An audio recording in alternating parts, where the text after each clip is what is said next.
My name is Alex, and my fascination with the supernatural led me to the old, decrepit library at the edge of town. It was a place whispered about in hushed tones, a building shrouded in darkness and mystery. Rumors of ancient tomes and forbidden knowledge drew me in like a moth to a flame. One fateful evening, as I was poring over dusty books in my small apartment, a strange, chilling voice echoed in my mind. It was as if the library itself had called out to me. "Come, seeker of knowledge," it whispered. "I have secrets to reveal, but only to the worthy."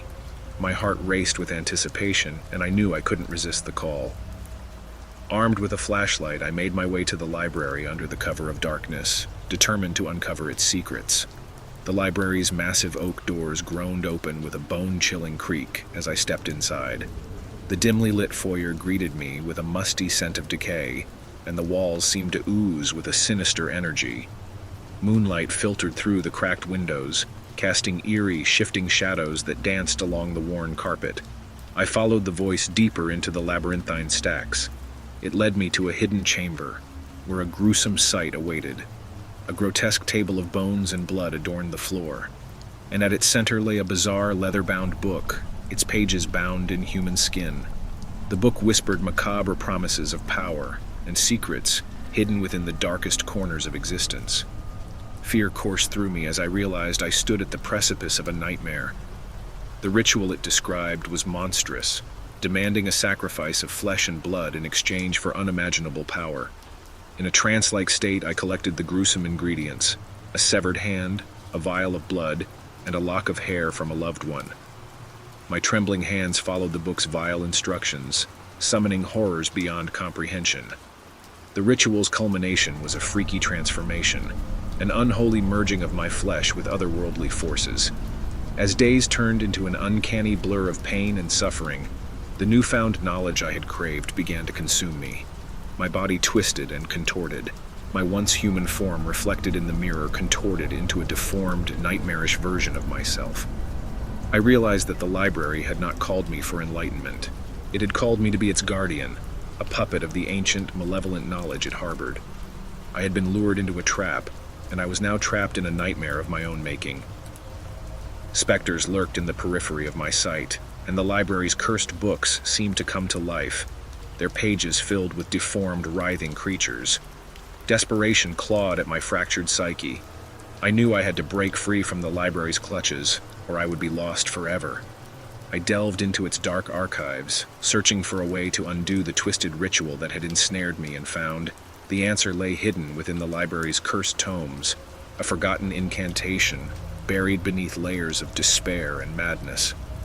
With trembling hands, I recited the words, hoping against hope that they would sever the abnormal bonds that held me captive. A surreal cacophony of screams and whispers filled the library as the incantation took hold. The monstrous transformation that had consumed me reversed, and I felt my body and soul wrench free from the abyss. I emerged from the abnormal maw of the library, battered and traumatized, but free. As the library crumbled behind me, I knew that I had survived a journey into the darkest depths of terror. I had faced the unspeakable horrors lurking within its walls, and emerged from the abyss forever scarred by the outlandish ordeal. I walked away from the ruins of the library, my mind haunted by the gruesome visions and terrors I had witnessed. The voice that had once called to me had fallen silent, and I prayed it would never awaken again. The power I had sought, the gruesome secrets I had uncovered, were no longer a temptation. I had learned that some knowledge was not meant for mortal minds, that some journeys led only to horrors and madness. I was relieved. Then suddenly I remembered the ritual, and my mind broke down. I ran to my apartment and saw the biggest nightmare till now. My friend's dead body lying on the floor without a hand and hair. There was also the smell of a rotten dead body in the air. Desperation, fear, and regret consumed me. I immediately called the police, and so I carried my scars with me as the police took me in. I now never wished to come out of the dark corner of the jail and atone for my sins.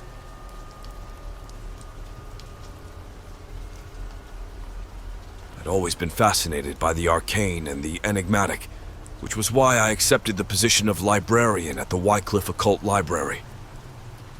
Tucked away in a corner of the city, The library was a sprawling labyrinth of cryptic manuscripts and esoteric artifacts.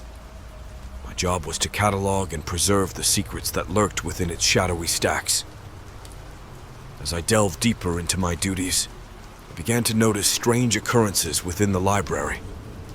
Books seemed to move on their own, and whispered voices echoed through the dimly lit corridors.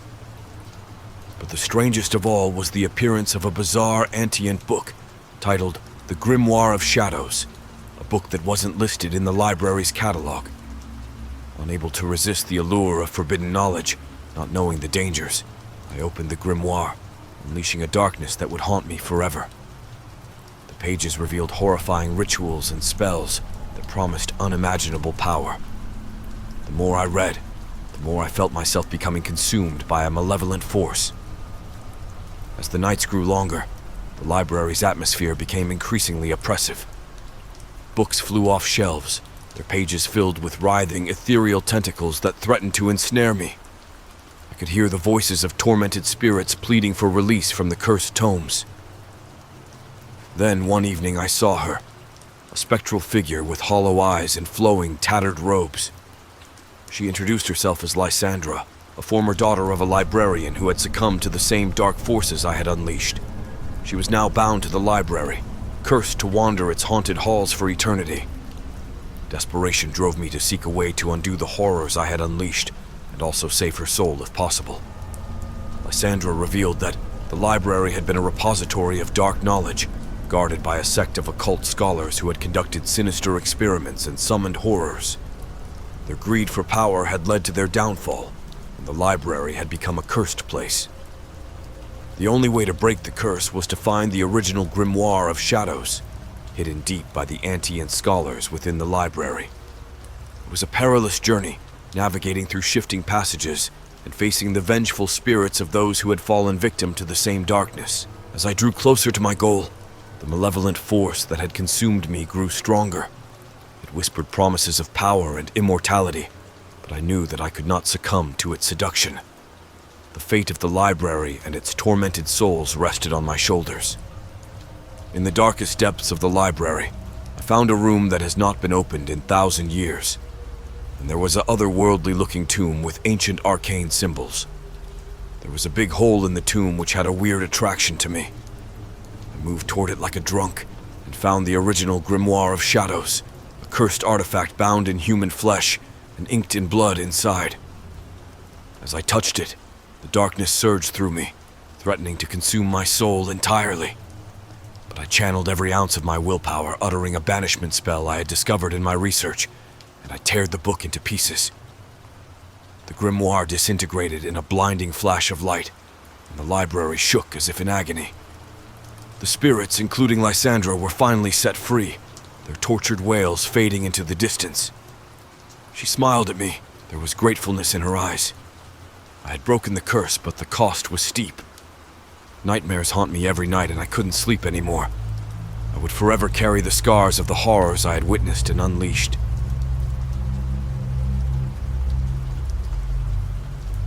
Meet Bob, an ordinary guy who had a peculiar habit.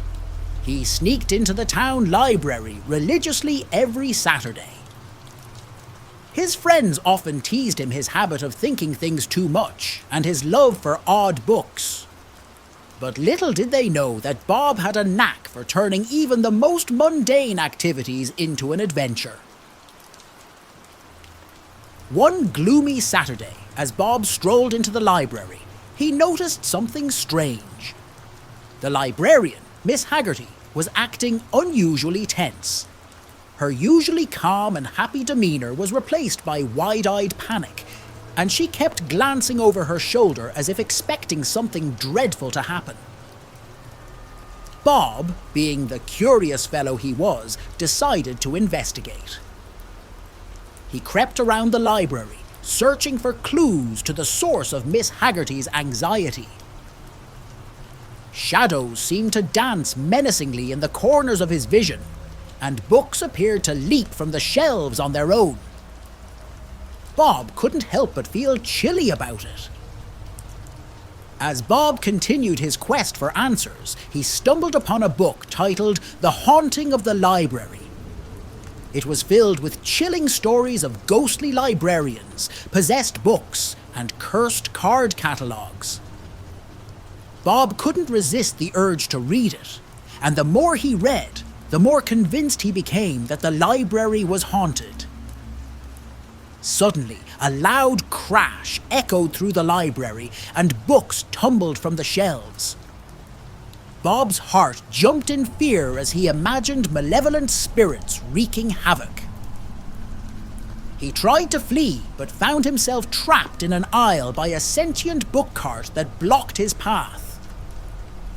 It was all too ridiculous to be real. He thought something living in the library has possessed Miss Haggerty. He got scared and decided to leave the detective work to experts. Just as Bob was about to give up hope and sneak out, suddenly a strange old man wielding a feather duster like a weapon appeared him. His heart jumped again as he thought the ancient forces of the library was attacking him. He started to scream frantically, "Please, save me! Someone save me!" But it turned out it was just the janitor.